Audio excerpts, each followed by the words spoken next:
But there's another thing in the data that we should focus on, and that is, it's not just that Alberta, Saskatchewan, and Manitoba literally hate the Liberals for their apparent abandonment on the energy file out west. And one could look in Saskatchewan, Manitoba and say, they've also got troubles with canola and China and things like that.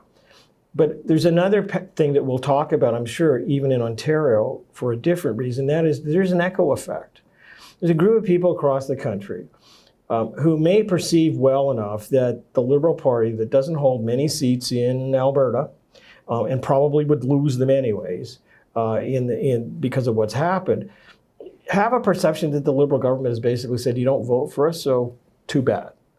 And as a result of that, it has an echo effect on more moderate voters who might join the Liberals, who look at that and say, that's not fair. I mean, you can't just cut out an entire province or two and just leave them to devastation economically without doing something about it. And it could have been, the Liberals could have said, we've got lots of money for infrastructure. We'll make you the alternative energy capital over the next 10 years in North America. We'll wean you out of that. They could have done something, but they abandoned them. So there's this bounce effect to the moderate voters who say, I don't like that kind of style. It's not inclusive.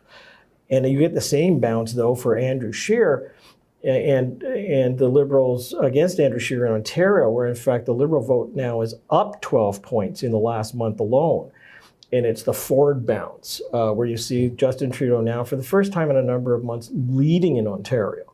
Not by much, but leading in Ontario. And 12 points is bounced up because of the association with Mr. Ford. So there's a few other things going on below the surface that you have to kind of look at, I think, before just saying this is about vote and about deserve to be reelected.